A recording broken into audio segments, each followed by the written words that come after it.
please like our video and subscribe to RotoWire. Then go to rotowire.com/pod for a free 10-day trial. Welcome to the Fantasy Baseball Podcast from RotoWire. This is Chris Liss, and I'm subbing in for Jeff Erickson. It's a huge upgrade for you guys. It's a treat. Normally you're stuck with Erickson. You got me. And then you got a bonus because I recruited a guy I've known for a while, but I haven't really talked to in a while. And Vlad, this is Vlad Sedler of Guru Elite. What's the proper name of your site so we get it out there for people? FantasyGuru, FantasyGuru.com. FantasyGuru.com. And, we used to come on the XM show now and then when Jeff and I were on, but I don't think I've talked to you on air in maybe 5 years, maybe more. It's been a while, yeah. I mean, great to connect with you, and hopefully we could be drafting live again one of these days soon. Yeah, it would be nice. So, all right, well, a few things. The reason why I got you on, Vlad, is because I was just thinking about, I talk to guys regularly on the XM show, and I was like, I really just want like a legit NFBC guy who I know to come on and basically just talk shit with. I think I'm allowed to say that on the non-Real Man Wood podcast. Just talk talk baseball. Like, we're in Vegas. Our draft's coming up tomorrow. We're having a couple beers, and we're going to talk about this. And there are a few things I want to just bring up with you because I know you've done really well. You've won a lot of main event leagues. You've won a lot of money over the years doing this. Some high stakes, some of the higher stakes buy-ins. So just good to have someone on who's done this for a while. It's funny because you and Jen Sad used to listen to Jeff and me on the XM show, but you guys have been doing the NFBC longer than us. Like, you guys were already, I don't know how many years in when we started doing it regularly and sort of knew the ropes. And I remember when I first started it, I was pretty bad. It took, I knew how to play fantasy baseball. I didn't really get the format. So why don't you just talk about how long you've been doing NFBC and explain what how you got into it? Yeah, I mean, so it's I'm going on my 10th year. I believe it would be my 8th main event league. And so before the main event in the late 2008, 2009, I jumped in a couple of what were at the time before RotoWire had the online championship. It was called the 12s, basically. So 12-team leagues with an overall competition. And I actually got exposed to NFBC through Scott Genstead, who had been playing for a few years. Him and I knew each other from our days at playing at CDM Sports, the Diamond Challenge. So we had some success there in the early 2000s, and obviously a different style of game. And I had just been playing Yahoo ESPN leagues with friends, and never anything super competitive. And so NFBC was just fantastic as around the time that that I met you guys, and then we started meeting up at the live events. So yeah, it's been about 10 years, and you nailed it on the head there. As far as the ramp up for this, I think it's something that most people go through in their first year, sometimes even second year of NFBC. It's just a different beast. Like, although there's the standard format isn't all that much different, the type of players there and the players that have been there are playing at a high level. They've been doing it for a long time, and there's a sort of a rhythm, a cadence, I guess you could say, with everything from the drafts to free agent bidding, and it takes a little bit of time. I remember my first year got absolutely smashed in the main event, just struggling there after round 24, 25, where I thought I had all of my all my late round guys. And when those guys kept getting sniped, I remember just being kind of frozen, being like, man, what do I do here? Yeah, it's interesting. It's the depth of the 15 is pretty deep. But I had done, labor and tout. So I had done NL onlys and AL only. So that wasn't the issue for me. It was sort of like, one, it's an overall contest. So there's another aspect to that you have to get you don't have to, have a ton of everything, but you can't be so weak in a category that it's, barring a miracle, hopeless for you to compete in it, because the overall contest is half your entry fee goes to it. So you're basically throwing away your entry fee, at least half of it, if you're just playing it. Like, you could easily tank saves or steals or batting average in a only league, in a one-off league, but not in an overall contest. And then the fact that there's no DL spots, and there's the weekend move. So you can't have 3 prospects and 2 injured guys on your bench. You just can't play like that. That's something that I tried to do the first year, and I realized it was too late. By the time I realized, I'm leaving so much on the table every week. But I love the contest. It's my favorite game. If I have like a bucket list in this, in my professional life, it would be one, winning the main event. I would settle for an overall online championship, which is actually harder in some ways because there's so many teams, and then winning the super contest, the betting contest at the whatever it's called, the Hilton or whatever, that whoever hosts it now. But so that's my that's one of the big ones, and I look forward to the main event. Are you doing it online, or are you going to actually be there this year, Vlad? So I'm actually planning to get out there. I got lucky and found the pharmacy to get my first shot. Probably gonna get my second shot before I go. So I am planning to go there at this moment, and I'm gonna do an online main as well. But one of the main reasons why I want to be sure to be out there is I'll be drafting in the platinum again. So they did not have the platinum last year. It's the one with the 15K entry. And it'll be myself and Matt Modica drafting this year. In previous years, it was myself and Rob Silver. Rob is not going to make it out from Canada, so so Matt and I will be drafting it, and it'll be on the same day as the main event, actually. So that's about 8-9 hours of drafting. Wow. It's going to be one heck of a day. It's intense, when you get super focused during these drafts, and they're 4 hours long. That's cool. Modica, love Modica. Hilarious dude, and posts good food pictures on Twitter, actually. Yeah. He's done well also. It's a big buy-in, so and in that league, it's all sort of the who's who. So it's like there's no soft spots in the high stakes one. Yeah, it's pretty wild, and the different little flair to it is the 2 nights before we all gather and we bid on the KDS position. So typically it comes out of your fab budget. So out of the $1,000 free agent budget, people are spending up to $300, $400, $500, half their fab for the season on the early picks, on the picks that people want. And so in past years we had gone basically not spending a lot of money and just being fine with the 14, 15 pick. But I feel like it was a little bit of a different animal. Obviously, every year is different. This year, I don't particularly love the options there at the back end, as I did in years past, where a lot of times value fell. Like, for example, this year, if I thought somebody like Christian Yelich, where back in January he was going around 14, 15, 2 months ago, now he's in the top 10. If I figured he might be available, that would be a good opportunity to draft from the ends. But as of now, I don't know. I mean, I think I'm kind of digging the middle range. Right, but so you're willing to pay up for it, a couple $100. Well, you can't actually say. You might be willing to pay for it. Well, Matt and I are still we haven't gotten that far down the road. We're kind of paring down our player pool, but by that time, I think we'll probably have a good idea, kind of what our limits are as far as what we would bid on. But hey, you know how it is. True G's, we could draft from any spot, But if we could have some influence on that and pay a little bit of money where it won't affect too much, then it could be worth it. Yeah, I'm big on Yelich too this year. I just took him in the one of my onlines. I took him over Trout, which I'm not sure that was the right call, but it was a 50-50, and I went with the steals, but we'll see how that pans out. All right, well, let's talk specifics, because for me, I have sort of a way I do this, and I'm not sure it's the right way, but I feel like I keep learning each year sort of, oh yeah, I shouldn't have done that, okay. And I feel like I've refined it. I've knocked out a couple bad habits, I think. One is I don't care about ADP anymore. I mean, I care about it. I don't want to take a guy in the third that is going to be there in the fifth, but that's the only thing I care about.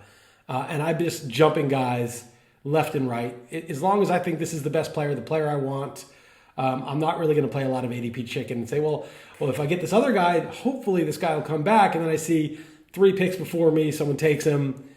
And then I say, you can console yourself and say, that was a good play because I had a chance to get both of them. In the 4th round of the online, I took Vlad Guerrero in round 4, early round 4, the 5th, 6th pick of round 4. And he might have come back to me in round 5, but I was just like, this is the guy I want. There'll be someone in round 5 I want. I'm just going to take him. And I think that's it. I'm totally done. Unless it's so remote that he would not be back, I'm just taking the guy where I see him slotting in. What about you? Yeah, and actually, and just to go back to one point you had made earlier about the differences with these overall competitions, you and I have been in drafts and competed against each other for many years, and there is that adjustment for drafting guys for more upside. The perfect example is over the years somebody like Kyle Seeger is not as well suited for an overall competition. Just pretty much know what you're going to get, pretty like boring numbers, and doesn't really have that upside. And I've noticed that both you and I, we've been up there. I've seen you so quite often, especially the first half of the season, like you're up there in the overall competitions with certain teams because you really have that boom or bust approach. Like for me, I don't really have many teams that end up middle of the road in the standings. Like 2 years ago in the main event, I had two teams. One finished first, the other finished 14. And it's really that kind of, go for the gusto approach that's a little bit different here. Well, obviously you got to do that because it's asymmetric, right? Like if you have first and 14th, and then you have 5th and 7th, it's like, which is better? Well, first and 14th is way better. It's infinitely better because 5th and 7th gets you 0. So it's asymmetrical, and especially for the overall. I mean, there's 11, 12 spots pay in the overall. That's it, and so really that's all you got. Now, I remember one year Lindy Hinkleman, who you interviewed, and I want to talk about your article in a bit, but he one time took Adam Jones in the first round with 8, and I hated Adam Jones. I was like, this is just such 30 home. It was when offense was down, to be fair. It was 2012 or something. It was 30 home runs, 100 RBIs, 90 runs, 290, 8 steals. I was like, that's a horrible first round pick. But this is the guy that won it twice and won the overall and the thing in the same year. So and he was a 15 team, and he was just built. He was, it was a building block. It was a guy who was not going to hurt him, who was going to get him enough and not kill him in the first round. And I do think that that's something I've learned also is usually I won't do that in the first, although the first and second round are more about floor. But rounds 5 and 6 in the 15, and 4 through, or I guess 7, 8, 9 in the 12 was always a tough round for me because I wouldn't like anybody. I'd be like, all these guys are no better than the guys I'll get 2 rounds from now.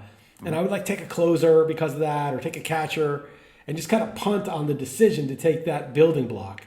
And I realize it's okay, just take your Eugenio Suarez or whoever it is, because that, especially in the 15 team, that 30 and 90 and 260 is good. That's good. It's going to help your team. And don't be so upside focused that you're like, what's 30, 90, 260 going to do for me? In the 12, okay, I think it's okay to think that way, but in the 15, just take the block. Put it, build that block. And that was another sort of hole that I had to plug up a little bit. Yeah, and I think it's in the same vein of how we build for category balance or position balance as we draft. It's the same thing with the balance between upside and stability. And I think a lot of people are sharp folks are taking the approach of those first couple of rounds, just give me my floor, give me the nice solid guys. A lot of people are avoiding the Mondesi or the Luis Robert types, and just settling for a LeMahieu or an Ozzie Albies. You pretty much know what you're going to get out of those guys so long as they're healthy, and then you balance it out as you go, right? Maybe later on down the line you could go for some of those upside guys. And the same thing as you're building your pitching staff. It's also that balance between guys that we're expecting to throw a lot of innings, maybe the boring types, balancing out the Marcus Stromans and Kyle Hendrickses of the world with maybe the more control issued upside guys like Glass now, maybe Corbin Burns, those type of guys. So I think it's a balance in that respect as well. Now, there's a concept I was thinking about a couple years ago. Do you care about paying for the past versus paying for the future? In other words, if you draft, Paul Goldschmidt in round 6 or 7, you're paying for the past.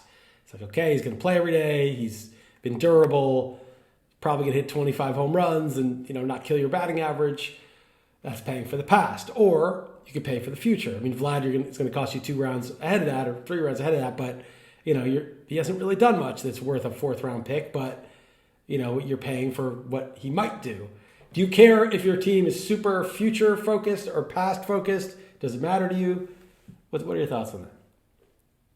Yeah, I mean, one of the first things I'm looking at is I want to at least build around guys that, especially in those early rounds, that I feel comfortable don't have much of an injury risk or injury history. I do think that's important because you really don't want to punt on that early draft that draft equity that you get early on. But I mean, who are you avoiding? Who are a couple what guys? Was the original question? I'm sorry.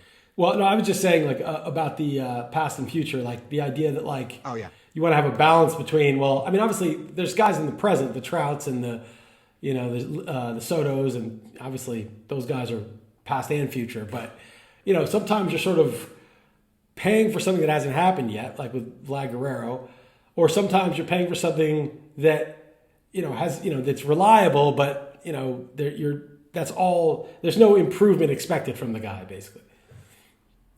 I've realized that my best seasons are when I'm just going for the gusto with guys that I project higher that haven't really done it, that do have those breakouts. And that's why I sit there for months and I constantly tweak my own personal projections. And that's really how I find the guys that I feel are big market inefficiencies, or I feel that there are pockets of, for example, the pitchers that come after Strasburg, for example, the Sonny Grays, Max Frieds of the world, to me, they're really similar to the guys in the next group, Paddock, McCullers, Musgrove, and Urias. And so for me, that's probably an area where I would personally be avoiding pitching, because there are some guys later on that I feel that are, kind of the same ilk. Taking your shot on guys that you think are going to take it to the next level are really the way that you not only put yourself in a good position to cash in a league, but also actually make a run for the overall. And like you said, and similar for me, my goal is to win the overall. I'll probably have a couple of bullets in it and go for it. But if I draft too safe and too boring, for me personally, those just aren't teams that I think are going to get there. Yeah, no, I'm the exact same way. My best year in the overall, I had Harper and Machado in 2015, and it was the year both of them.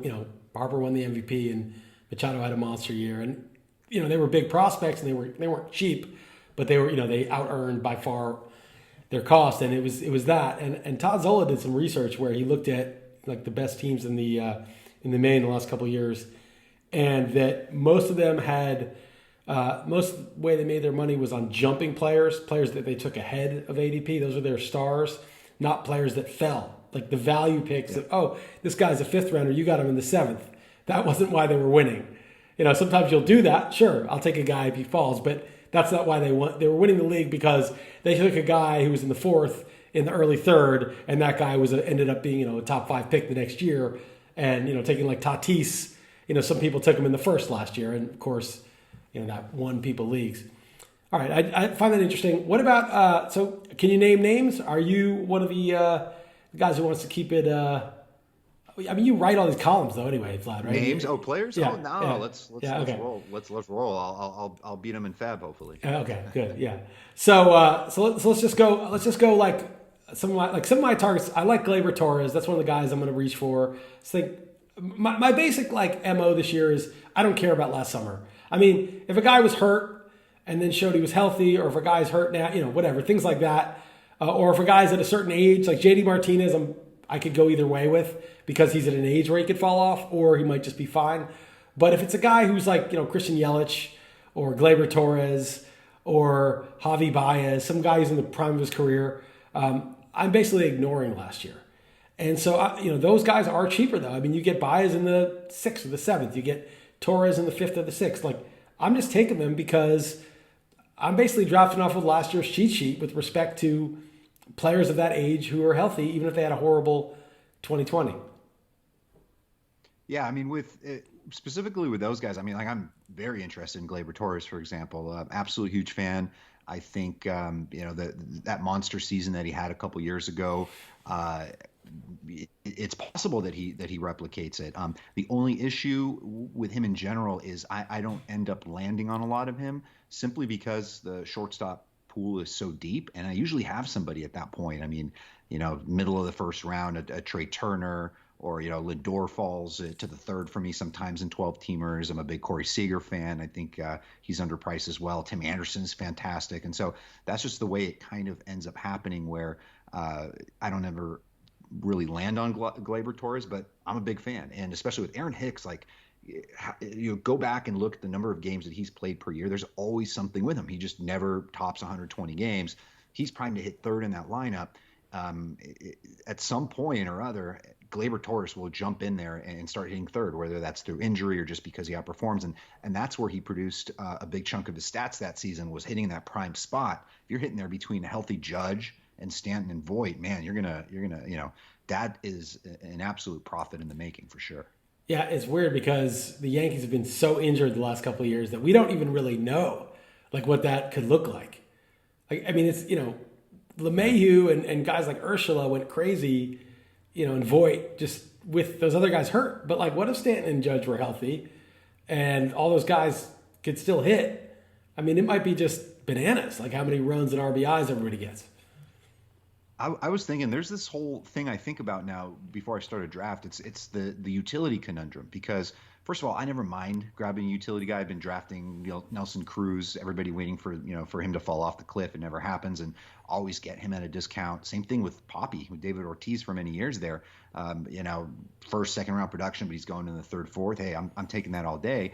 So now I'm thinking, before I go into these drafts, like, who do I really want here, right? I mean, am I going to pay up for Jordan Alvarez, who people are a fan of? He's the top utility guy off the board. JD Martinez at like 9,500 overall just doesn't feel, it feels like very underpriced, right?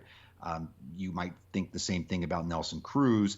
Then you've got Franmil Reyes, seems like a decent deal at 150, hitting in the middle of that lineup. And now you've got all this Ohtani fever over the last week or so, him hitting 100 and then smashing homers.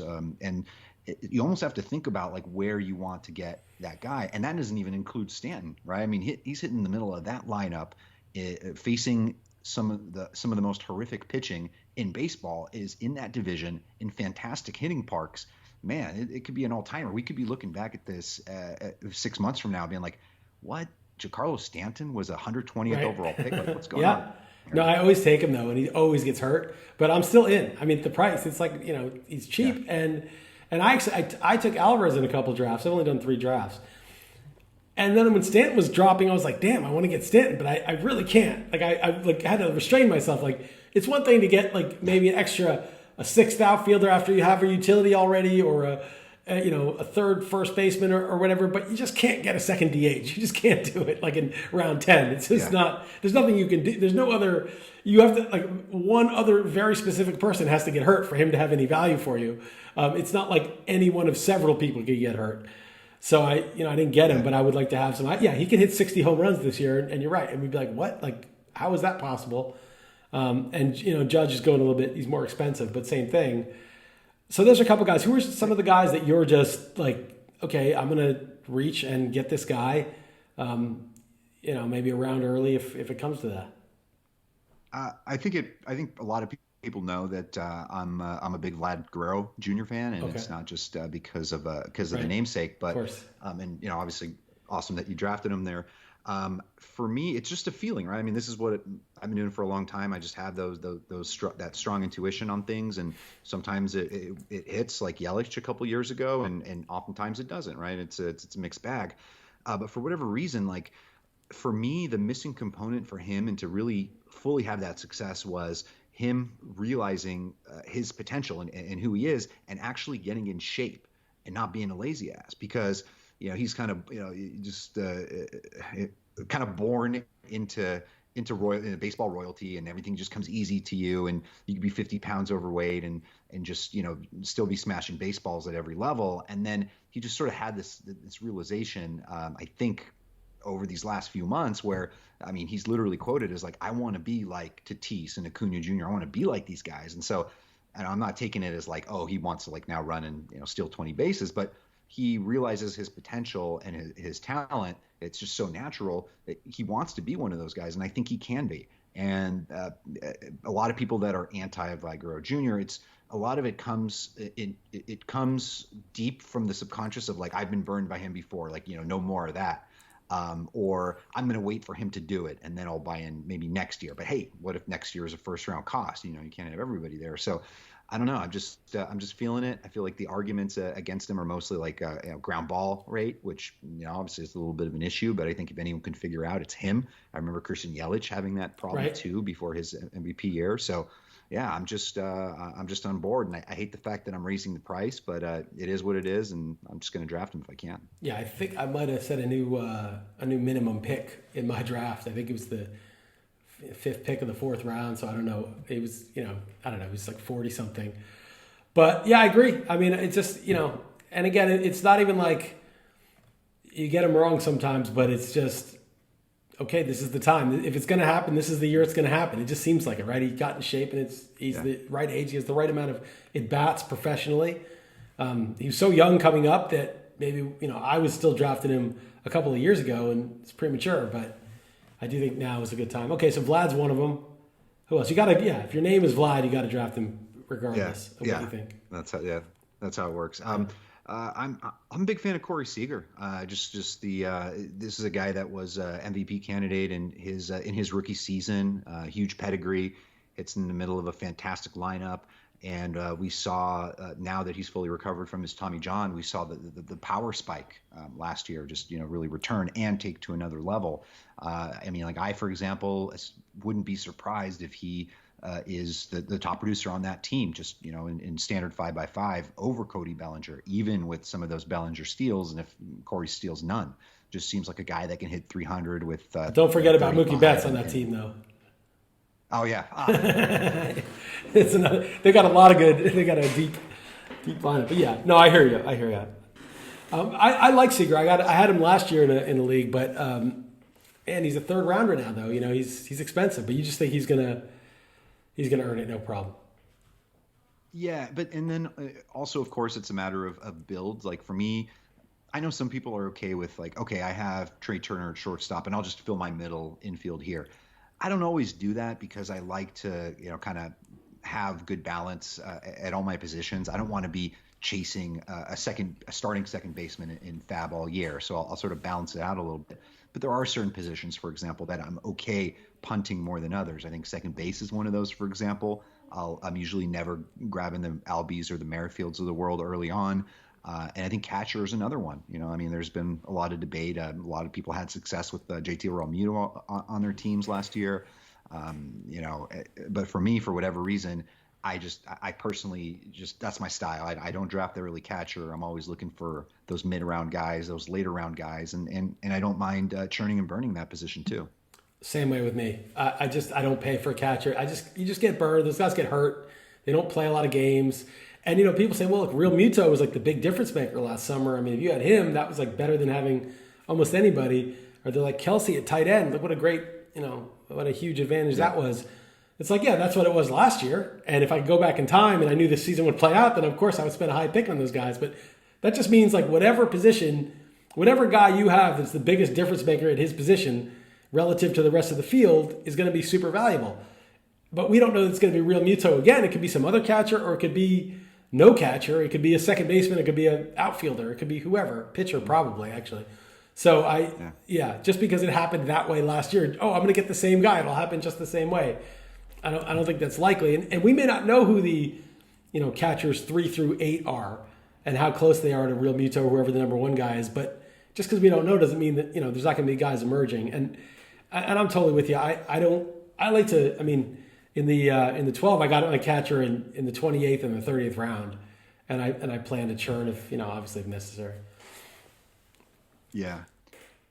Well, and also, what was I going to say about the catchers?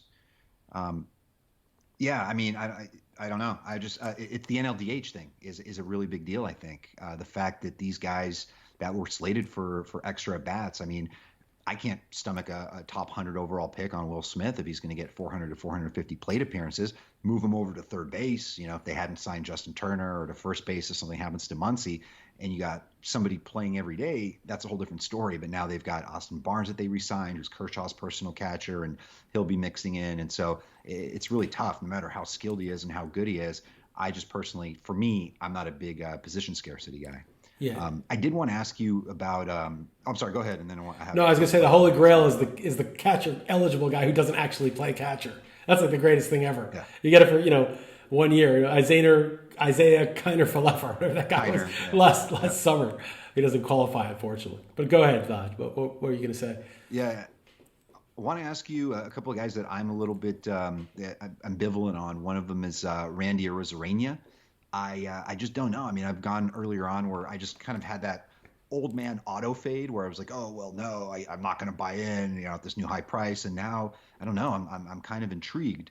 And then another guy who's really polarizing and to me just seems a little overpriced. Like, I don't understand why he's going in the range where he's going is a pitcher, Zach Plesac of Cleveland. So Arozarena and Plesac, do you have a strong lean on either of those guys? Neither. And actually, it's funny that the old man fade is sort of my attitude toward Arozarena, just where he's going.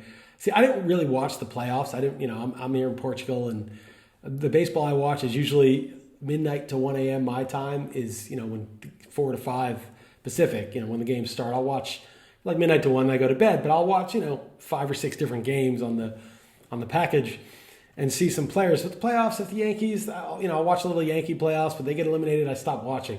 So I didn't really watch a lot of Arozarena. And I think like people who saw what he did were it leaves an impression, if a guy just rips it up in the playoffs, and he may be great, but I would have no idea where he was going, if I didn't know ADP. I'd be like, okay, so this guy barely played and he went crazy in the playoffs, and where's he going to go? 8th round, 7th round, 4th round? Mm-hmm. It's like 4th round. Okay, that's where he's going. And I'm sort of like you, there's other players. I'll take Rafael Devers, no problem. Or I'll take, Vlad Guerrero, whoever. There's a lot of very good players there. But I could be wrong. Obviously he could be good. But, it's weird. And then Plesac, I saw that I liked him a couple of years ago. He came up, and then I didn't realize how good he did last year till people started arguing about him on Twitter. But I feel a couple things. One is I don't want to know every player in the pool like I used to, so deeply. I want to know where they play and who they are. But I feel like I get overload. I have all these arguments for and against every single player. Whereas I feel like all my best drafts historically, even when I was doing that, were when I was naively just being like, here are the guys I like, here are the guys I'm taking. The guys I don't know about, I don't know about. I'm not going to get FOMO. I'm not going to be like, well, these people love this guy, and maybe I should look more into that, because if I do, then there'll just be 8 other guys on my list, and you just have to at some point pick. And I've had some great teams, and I missed out on 5 of the guys that greatest values, the guys that blew up. But my team's still first place by a mile and in the running, and I'm like, oh, but I missed on these 4 guys. You don't have to hit on these guys. You just have to hit on enough guys of your own. You don't need. You're not going to get every single. You're not going to get every single good player. And so I just feel like, I don't know, I want to be aware of everybody, but I feel like every time somebody mentions somebody and I do a deep dive and I start to, it's best when you do the dive and you're like, no, but then you do it. I'm like, so I've sort of, and this may be sort of lazy, but I've sort of said all those Central Division pitchers that went crazy last year, I'm sort of fading them at ADP. I'm not going to say that, necessarily, but I'm not in on Castillo. Bauer, probably not where he is. I'm not going to say never, because I kind of like, the situation is great that he wound up in. So that offsets that. Castillo, Bauer, Plesac. Even Bieber, who I took in a draft Champions League at 13 or something. All these guys I feel like benefited so much. The Brewers guys, Burns and Woodruff, even though Dalton Del Don made a good case that the Brewers defense is a lot better now. But these guys faced weak competition, and it was 2 months, and I feel like they wouldn't be anywhere near where they are, but for a small sample against weak competition. So I'm really ignoring a lot of what they did last year, basically. Yeah, last year was really, really nice as far as the schedule, because it was short, compartmentalized, and within their own division, and then with the corresponding Central East, and there were very, I guess, big differentiate. How do I put this? You could easily see that going after AL hitters made a lot of sense, and then going after AL Central pitchers made a lot of sense. And you look back at somebody like Kenta Maeda, who just really was always decent with the Dodgers, but had that true breakout season, and not only an ERA under 3.5 for the first time, but under 3, which was nice. And then you go back and look at the game logs, look at who the heck he was playing. Right. Milwaukee was striking out every single day. He faced them twice, and then everybody in their division, Detroit, Kansas City. It was just games against these bad teams over and over and over. mix in a little Pittsburgh there. And now things expand. They open up. These guys in NL Central, even a 1.65 ERA Bieber from last year, he's now going to have to go play against the Blue Jays or the Red Sox or the Yankees with monster offenses, monster bats. So that really kind of changes things up in general. And so, yeah, it's crazy. I mean, just think about how easy it is to pitch when there's no adversity, when there's not guys on base, not guys patiently taking pitches, not guys hitting one out of the park when you make one little mistake, and just the, start after start, no wear on your arm, no high pitch count innings or few high pitch count innings. I mean, so I think these guys had just such a tailwind that I'm pretty much fading them. I feel like, and people say, well, what about Yelich's strikeout rate? Like, aren't you concerned about that? Well, tiny bit, right? But it's sort of like, it was 2 months, and I feel like it's too tempting to try to find an explanation for every little thing. Sometimes just weird stuff happens. Jose Ramirez in 2019, I had him. He was horrible for 2 months. That was the only time he's been horrible in the last 4 years. He's been great ever since. So, it just seems like, I don't know. It just seems like I'm almost taking 2020 and fading it completely and drafting off the sheet we had last year with just some, rare exceptions where something happened that really changed something. Yeah, I mean, like the example of Christian Yelich. I mean, he was basically a bona fide top 3, top 5 pick for the last couple of years. All of a sudden, he had that horrific start last year, and he's falling towards the end of the first round. I mean, to me, that's a good example. It just screams value. And if you go and you sort of overlay the 2020 ADP with 2021, it's just a big. There are a lot of things that just stick out to you. And you're right. There are just so many crazy things that happened last year, with COVID and, no minor leagues and just so much, so many weird things that it's, I don't know, just a lot of these values just stick out to me. And I'm really just playing down 2020 as a whole as much as possible outside of like the few very tangible things that you're seeing, like, pitcher substantially increased velocity or change their pitch mix into more breaking balls, or, hitters just smashing the ball or running more, things like that. All right, let me ask you about another tier of guys. So I did one draft where I did 8 hitters straight, and I went pitchers in the middle rounds, and I just love so many of these pitchers that realistically probably at least half of them will just be total busts. But that, Corey Kluber, Yankees give him $11 million. He's healthy at this moment, knock on wood. Got him in all 3 leagues, I think, or 2 of the 3 leagues I've drafted. And it's kind of like, this guy won 2 Cy Youngs. He's either healthy or he's not. If he's healthy, he's on a great team. Obviously, it's not an ideal environment, but I mean, it just seems like that's just in the 10th round or whatever, or probably later, actually, like the 12th round. I got him in the 17th in the first one, though. He's been creeping up. It just seems like of course I'm going to take a guy like that. Charlie Morton on the Braves, another guy who'd been good. I've been taking David Price, although I saw a note saying that it's not a guarantee that he'll be in the rotation. I've just been taking a lot of these kind of pitchers that are old, sort of war horses that have been good. They happen to be healthy now. They're in good situations, and they're cheaper than they've been in the last 5 years, probably. Yeah, I mean, I've actually drafted 4 of the online championships so far, and I've got 3 Klubers, and it wasn't by design necessarily. It was just at a spot where, I mean, he's my like SP4, SP5 in some cases, and I mean that could end up being a home run pick. And if it isn't, based on where he was going there in the 15th, whatever it was in the 12th teamer, it wouldn't really matter if I churn and burn him. It's fine. There's going to be some guys like that, anyways, if he gets hurt. The issue might be if I'm on that same team. I think I had Tyon and Paxton. I mean, like, right. That is a little bit risk excessive, but a lot of it has to do with how you build your rotation early on, and it's a different story. I think if you're going 8 hitters straight and then you're going for a bunch of those risk injury guys, I think that's more dangerous. But if you started, say, with a DeGrom or a Cole in the first round, and then you're banging out a bunch of hitters, then I think you at least have a nice ratio base, some strikeouts. You got a good horse to kind of ride you to be able to absorb some of that risk later on. Yeah, no, mine was all risk. It was 8 hitters, and then I had to get pitchers that could compete with the guys who actually took pitchers in the first 8 rounds. So I just took all upside. I'm like, either they'll pan out or they won't. All right, let's shift to your article, because I mean your interview article on Fantasy Guru with 3 of the sort of OGs of the NFBC, 3 of the winningest players of all time. Dave Potts, who also did really well at DFS, won a couple $1 million pools in addition to winning the overall main. And then Steve Japinka. I know all these guys. I mean, I don't know them well, but I've talked to all of them. And then Lindy Hinkelman, who's the winningest player ever in the NFBC.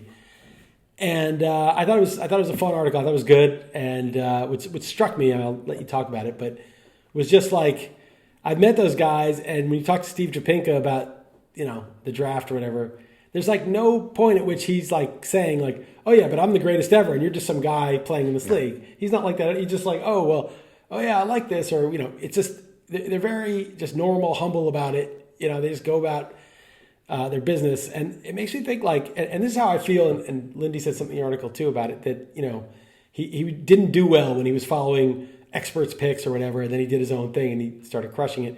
Nobody knows anything. Like, that's my premise. Like, nobody knows anything. The best players, Casey, Cha, whoever, Lindy, they don't know anything. All they're doing is doing the best they can with they're researching, they're putting in work, and they love baseball, and they're doing research, and they're picking the guys they think are going to do well, and they don't know.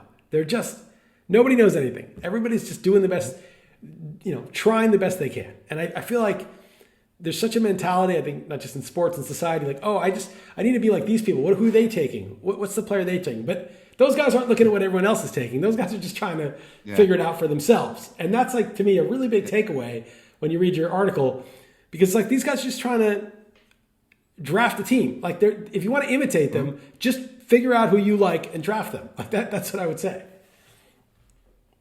Yeah, I mean, it is funny because now we're from 5 years ago, a lot of these guys NFBC was more of a closed circle. Social media wasn't as big. We didn't have as many analysts everywhere, and we didn't have TGFBI, which has really, I think, helped, and RASLAM has helped the success of NFBC and getting more attention to it, and also lower price points. They got the NFBC 50s now. You got more people getting in, qualifying for main events and things like that. So there's more exposure to it. People are realizing it's the top ADP list too. And of course, I mean, if you end up in drafts with these people, you gravitate to who is great and who are best. But realize these guys are going to the beat of their own drum. I mean, it's one of those things. Like, even you remember we were in Vegas in drafts and main events, and word got out from the first round, just spreading around the table, that Lindy took George Springer, 15th overall. He was, drafted in the back end, and I think he had an ADP in the 30s. So it was like, oh wow, my God! And of course, something like that just gains the helium, and then people start taking Springer early, and it's interesting. But a lot of times I'm looking at a lot of times you look at their teams at the end of the draft. We'll all stand around in Vegas and look at draft boards. A lot of times there's nothing particularly sexy about it. It's really odd. Scott Genstad and I have been friends for a long time. I give him crap about his team all the time. Oh, shit.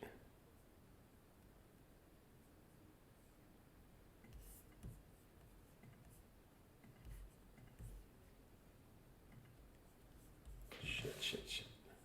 And Japinka just both happened to land on Cole Calhoun, like 25th round or something. I remember, had a big year that year.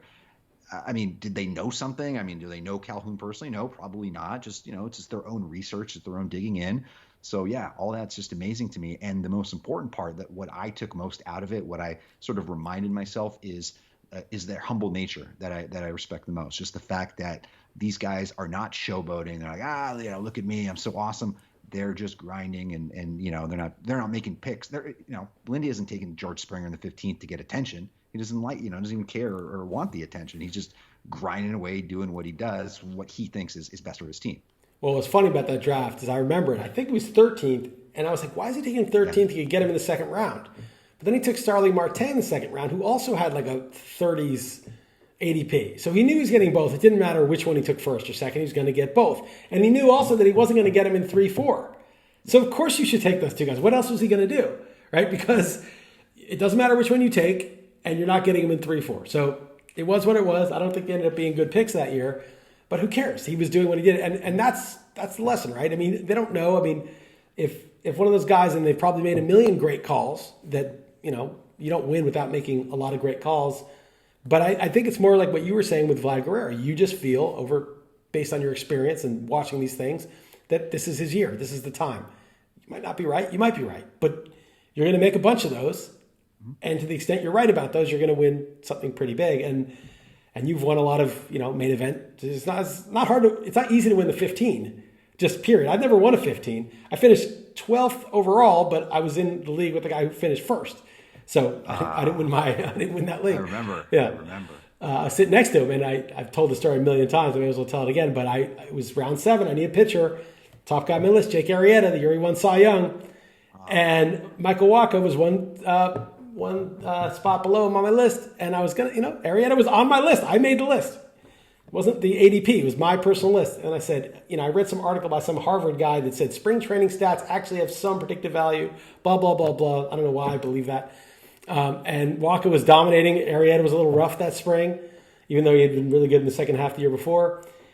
And I took Wacha. Next pick, it was Glenn Schroeder, takes Arrieta, wins the whole thing. Now, if it goes the other way, I don't think I win the whole thing because I wasn't that close. I was 12th, but I might have been 3rd, 4th. He almost certainly doesn't win it without the Cy Young winner.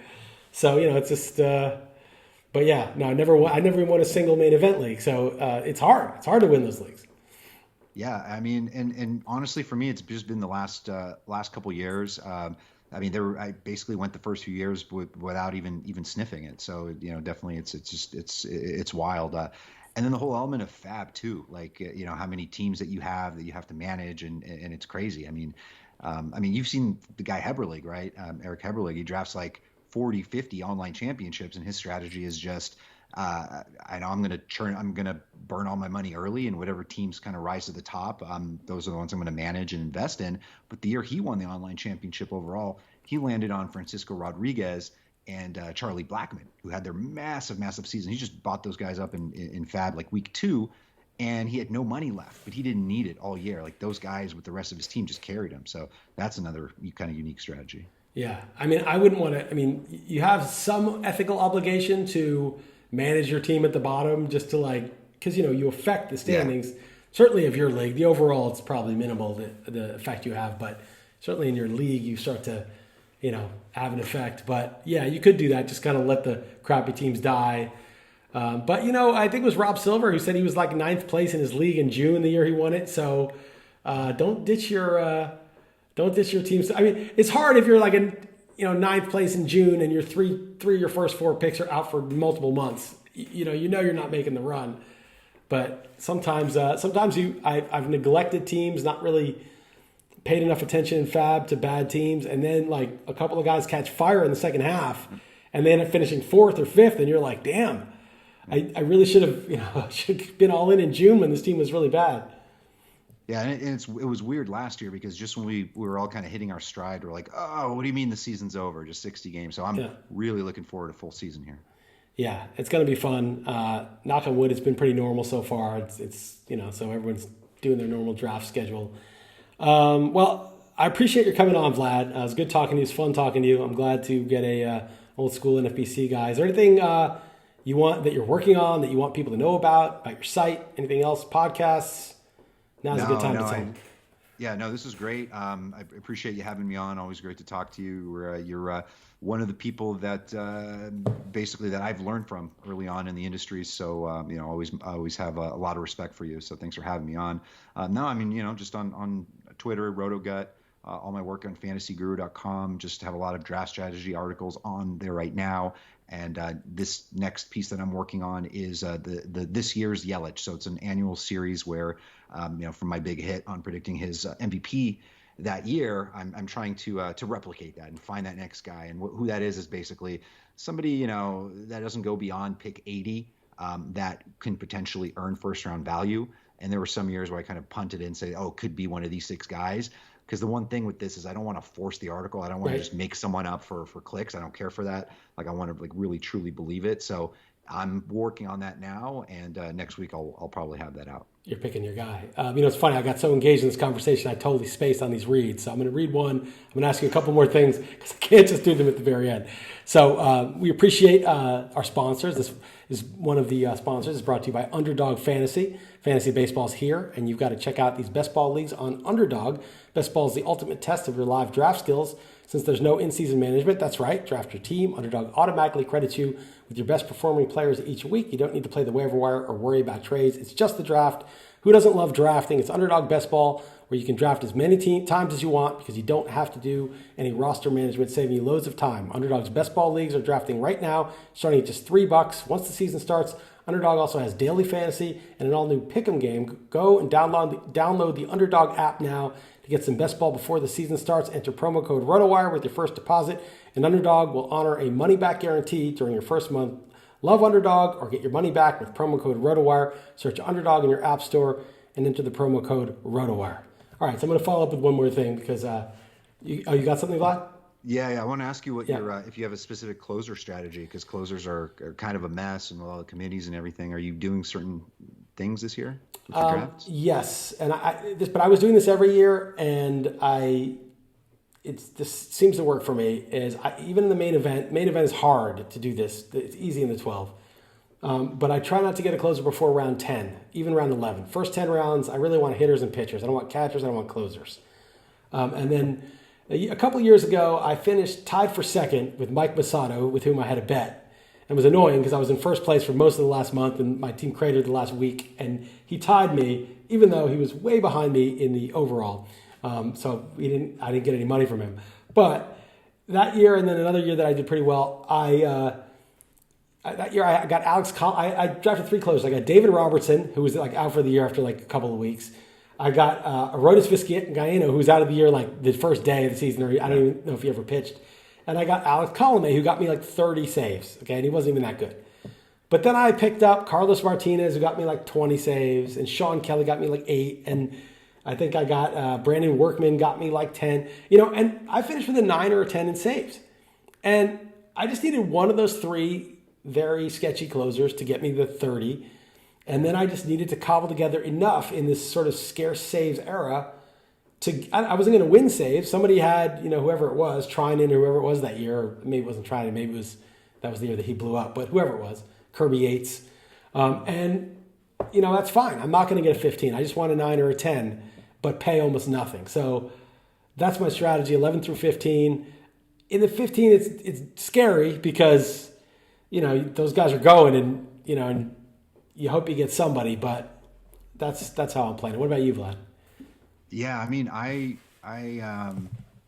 usually want like a solid guy in the beginning, somebody that I just know for a fact. Like I'm fine to pay a 5th round price for Liam Hendricks if he falls a little bit and it just happens to fit my team perfectly. It's just such a crapshoot. I mean, even the guys that I was drafting earlier, like James Karinchak, we don't even know if he's gonna be the closer. Kirby Yates' health, Kenley Jansen does he have anything left in the tank? Craig Kimbrell's insane walk rate. I mean, it's really a crapshoot.